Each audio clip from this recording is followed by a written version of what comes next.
Good morning, students. Today I am going to start episode number 7 of chapter number 5, Laws of Motion, class 11, Physics. And I am going to continue this episode, and this is in continuation with the episode number 6. So we were discussing about the impending motion. So static friction opposes impending motion. Static friction जो है वो impending motion का oppose करता है. अब question उठता है कि ये इम्पेंडिंग मोशन होता क्या है. So impending motion is the motion, ये क्या होता है? Impending motion is the motion that would have taken place but does not actually take place under the applied force if the friction were absent. तो impending motion, impending motion, ये कौन सा motion है? Impending motion is the motion that would have taken place but does not take place, but does not actually take place, does not actually take place under the applied force. जबकि force लग रहा है under the applied force, और if the friction were absent, if the friction were absent. तो ये क्या है? Impending force क्या है कि इम्पेंडिंग फोर्स वो फोर्स है जो फ्रिक्शन अगर जीरो होता, अगर दो बॉडी के बीच में कांटेक्ट पर जो है वो फ्रिक्शन जीरो होता, तो इम्पेंडिंग फोर्स वो फोर्स है जो फोर्स लगाने के बावजूद भी उसमें मोशन, वो फोर्स लगाने के बाद उसमें मोशन हो जाता अगर फ्रिक्शन जो है वो एब्सेंट होता. लेकिन वो एक्चुअल में वो मोशन नहीं हो पा रहा. क्यों? क्योंकि उसमें फ्रिक्शन है. So impending motion is the motion that would have taken place but does not actually take place under the applied force if the friction were absent. So now the next second condition is, now when applied force exceeds the certain limit. अगर हम जो force apply कर रहे हैं, when the applied force F exceeds the certain limit. मान लिया जाए वो एक अप्लाइड फोर्स हम और बढ़ाते जाते हैं और एक लिमिट को वो क्रॉस कर देता है, और वो लिमिट कौन सी होती है? जिसके बाद the body starts moving. Certain limit the body starts moving. तो उसके बाद तो बॉडी मूव करेगी. द बॉडी स्टार्ट्स मूविंग, तो बॉडी जो है वो मूव करना स्टार्ट कर देगी. तो एक्सपेरिमेंटली क्या देखा गया है? देखिए, experimentally it has been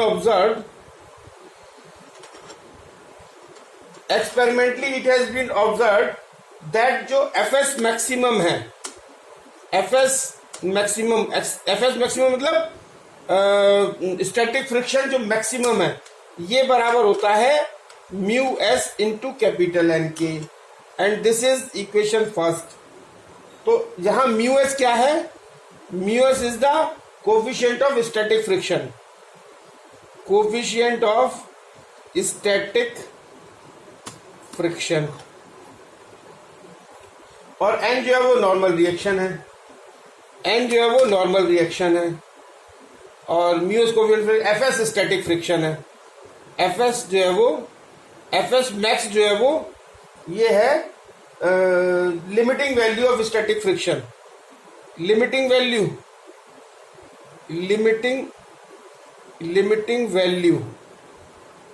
of static friction, और या इसको मैक्सिमम स्टैटिक फ्रिक्शन भी कह सकते हैं. और म्यू एस जो है वो कोफिशिएंट ऑफ फ्रिक्शन है, depends only on the nature of the surface in contact. और म्यू एस जो है वो किस पे डिपेंड करता है? Coefficient of static friction mu S. Mu s is the coefficient of static friction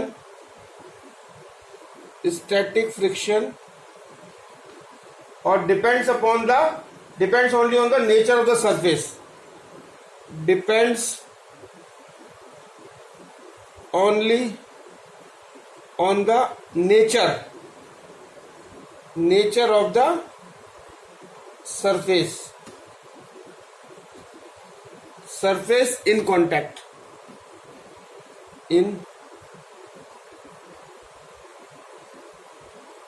जो सरफेस कांटेक्ट में है उस पर डिपेंड करता है. सो देयरफॉर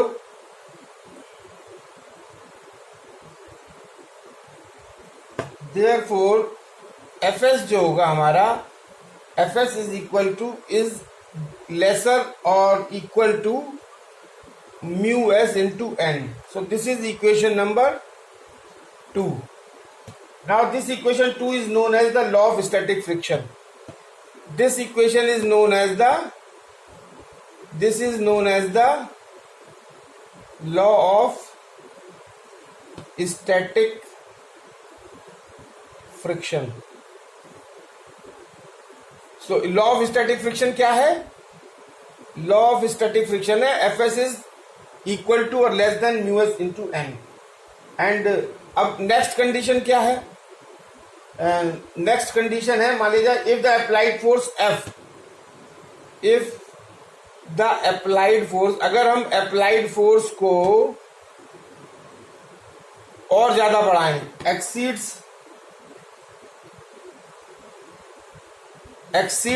इस Fs से भी ज्यादा बढ़ा दें, Fs मैक्सिमम से भी ज्यादा, अगर हम अप्लाइड फोर्स को F को Fs से भी ज्यादा बढ़ा देते हैं, द बॉडी स्टार्ट मूविंग. तो क्या करेगा?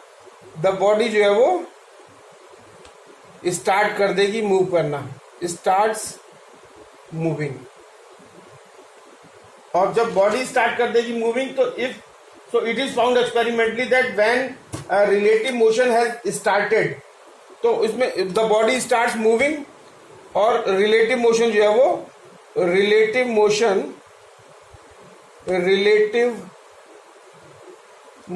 विल बी स्टार्टेड, और जो रिलेटिव मोशन जो है वो स्टार्ट हो जाएगा. तो the frictional force decreases from the static maximum value Fs maximum. तो उसके बाद क्या होता है? सो नाउ जैसे ही ये रिलेटिव मोशन स्टार्ट हो जाएगा, now the frictional force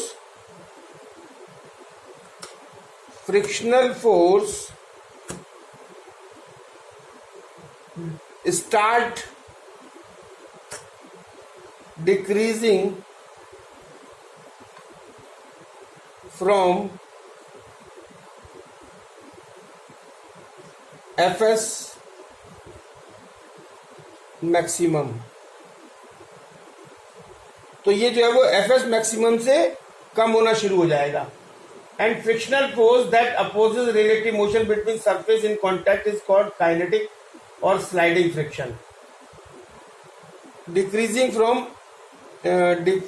from the static maximum value, from the static maximum value.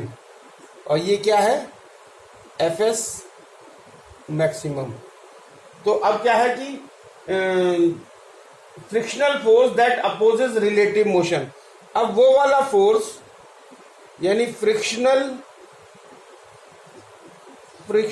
Force that opposes the relative motion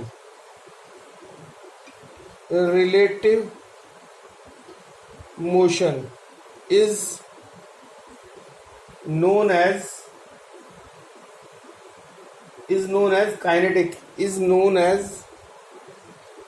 kinetic kinetic friction या स्लाइडिंग फ्रिक्शन, काइनेटिक और sliding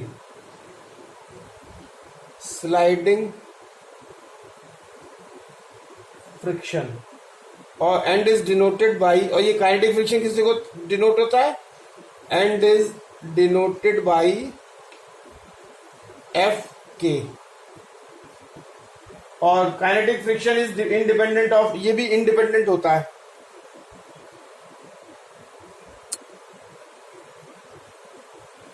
so now kinetic friction F K is independent of, ये kinetic friction जो है वो ये independent होता है किससे, एरिया ऑफ कांटेक्ट, मतलब कितना एरिया कांटेक्ट में है, इससे इंडिपेंडेंट रहता है। और रिलेटिव वेलोसिटी बॉडी की क्या है, तो जो बॉडी कांटेक्ट में है उसकी रिलेटिव वेलोसिटी क्या है, इससे भी काइनेटिक फ्रिक्शन जो है वो इंडिपेंडेंट रहता है। एंड इज गिवन बाई, और काइनेटिक फ्रिक्शन को हम किस इक्वेशन से शो कर सकते हैं, kinetic friction F K is equal to mu K into N, this is equation number 3, and where mu K is the coefficient of kinetic friction. और kinetic friction किस पे डिपेंड करता है, कोफिशिएंट ऑफ काइनेटिक फ्रिक्शन किस पे depend करता है, coefficient of kinetic friction depends upon only on the nature of the surface in contact, and experimentally it is observed that, it is found that, experimentally क्या देखा गया है कि जो coefficient of friction kinetic friction है, वो coefficient of kinetic friction is always less than coefficient of static friction, यानी mu k is always less than mu s, this is equation number 4 when relative motion is started। अब जब क्या है कि जैसे जैसे फोर्स हम बढ़ाते जाते हैं तो वो एक सर्टेन लिमिट को जब पार कर लेता है तो फोर्स जो है तो एक रिलेटिव मोशन स्टार्ट हो जाता है, and the acceleration of the body is given by, तो एक्सेलरेशन उससे क्या होगा, a is equal to F minus F K divided by m, this is from Newton second law of motion, a is equal to F upon m या F is equal to m a, तो a is equal to F minus F K upon m, this is equation 5। अब इसमें case first लेते हैं कि अगर velocity जो है वो बॉडी की कांस्टेंट है, तो अगर बॉडी की वेलोसिटी कांस्टेंट है तो कांस्टेंट वेलोसिटी होने पे एक्सेलरेशन 0 होगा, क्योंकि acceleration is defined as the rate of change of velocity. Change of velocity अगर नहीं हो रही है, कांस्टेंट वेलोसिटी है, तो चेंज ऑफ वेलोसिटी नहीं होगी, चेंज ऑफ वेलोसिटी नहीं होगी तो एक्सेलरेशन 0 होगा। तो एक्सेलरेशन 0 जब हम इसमें पुट कर देंगे तो F minus F K upon M, तो और एफ इज इक्वल टू हो जाएगा एफ के। सो this is the case when the velocity of the body is constant. So now if the applied force on the body is removed, if the applied force F on the body, अगर ये force जो है वो body से remove कर लिया जाता है, इज रिमूव्ड, तो ये अगर रिमूव कर लिया जाता है तो क्या होगा, that is if F is equal to 0 then equation 5 gives, तो फिफ्थ इक्वेशन क्या देगी, A is equal to F minus F K upon M, तो इज इक्वल टू F की जगह 0 minus F K upon M is equal to हो जाएगा minus K F K upon M, and the body eventually comes to a stop. तो ये जब ये ए जो है वो रिटार्डेशन हो जाएगा, that is retardation and the body eventually comes to rest, यानी रेस्ट पे आ जाएगी। अब क्या होता है, काइनेटिक फ्रिक्शंस जो है वो दो तरीके के होते हैं। काइनेटिक फ्रिक्शन, तो काइनेटिक फ्रिक्शन जो है वो ये हमारे दो तरीके के होते हैं, यानी एफ के। काइनेटिक फ्रिक्शन दो तरीके के होते हैं, इनको दो टाइप में डिवाइड किया गया है, और वो क्या क्या है, एक तो होता है इसका क्या, स्लाइडिंग फ्रिक्शन, एक तो होता है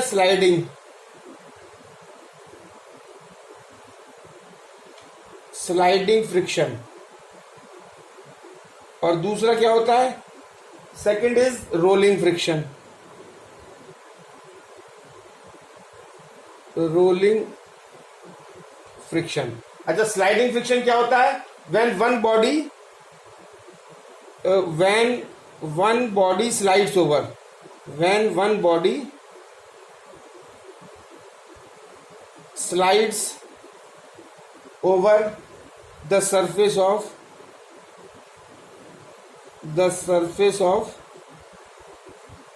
अदर। तो ये स्लाइडिंग मतलब when one body slides over the surface of the other, जब एक बॉडी दूसरी बॉडी के ऊपर स्लाइड करती है तो स्लाइडिंग फ्रिक्शन प्रोड्यूस होता है।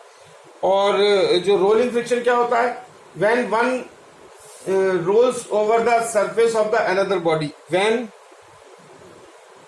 One body rolls over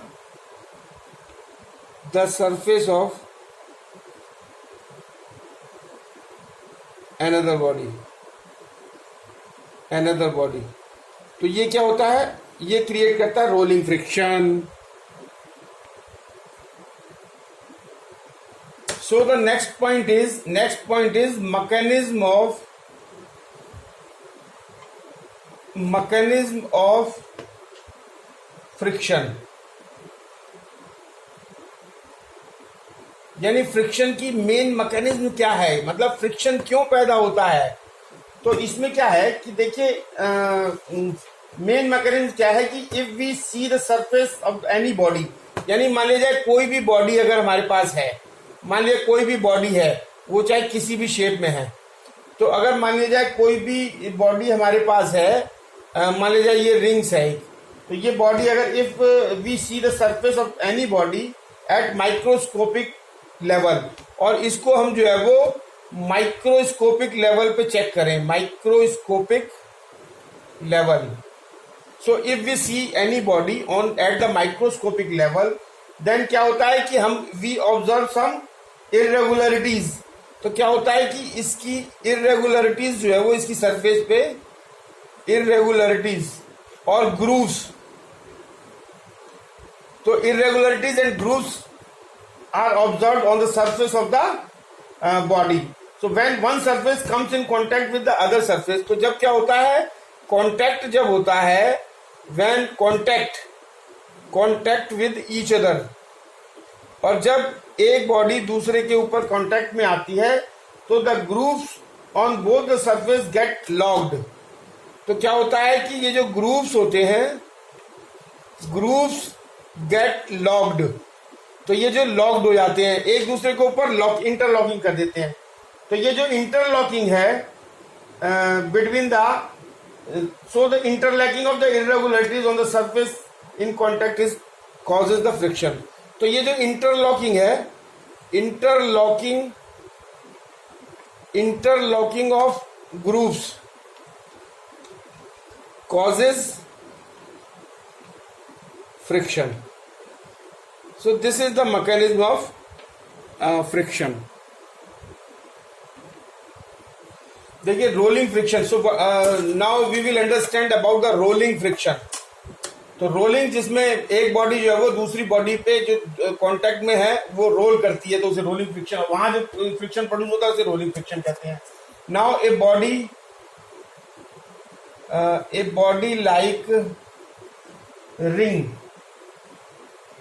a body like ring या स्फीयर, अगर कोई बॉडी हो जो रिंग की तरह से हो, वो rolling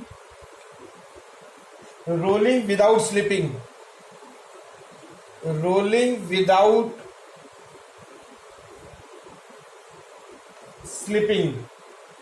over a horizontal plane, तो हॉरिजॉन्टल प्लेन पे, over a horizontal plane will suffer no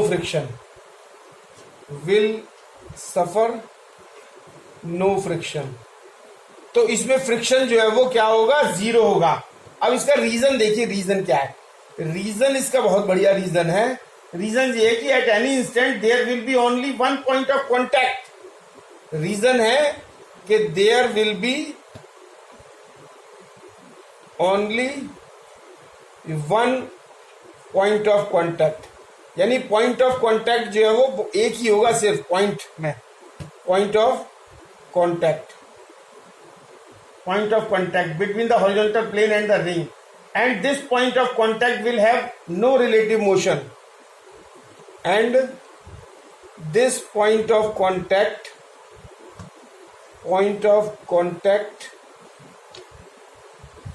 will have no relative motion.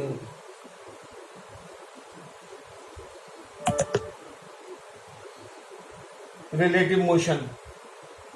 So this is an ideal situation, and this is an ideal situation. तो ये कैसी situation है? Ideal. This is a ideal situation. This is a ideal situation.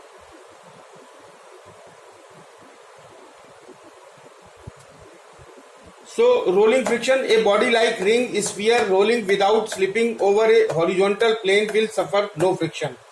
तो वो जो है वो उसमें फ्रिक्शन नहीं होता है. क्यों? रीजन क्या है? There will be only one point of contact, and this point of contact will have no relative motion. So ये जो है वो आइडियल सिचुएशन है. और आइडियल सिचुएशन में क्या होगा कि F K is equal to zero and F S is equal to zero, यानी काइनेटिक फ्रिक्शन और static friction will be zero, and the body, जब ये दोनों फ्रिक्शन जीरो होंगे तो and the body should continue to roll with constant velocity. तो body को constant velocity से चलते रहना चाहिए, but this is not possible in actual practice, and there will always be a resistance to motion, and this resistance to motion of a ring और sphere on a horizontal plane is known as rolling friction.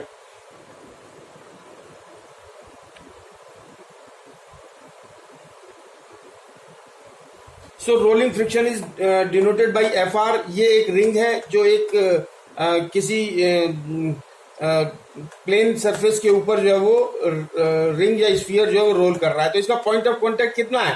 Pointed है. ये point of contact है, तो ये बहुत ही छोटा है, इसीलिए इसमें फ्रिक्शन जो है वो बहुत ही कम होता है. Therefore to keep the body rolling some applied force is needed, यानी जो रोलिंग फ्रिक्शन है that is much less than static friction and the kinetic friction for same wait.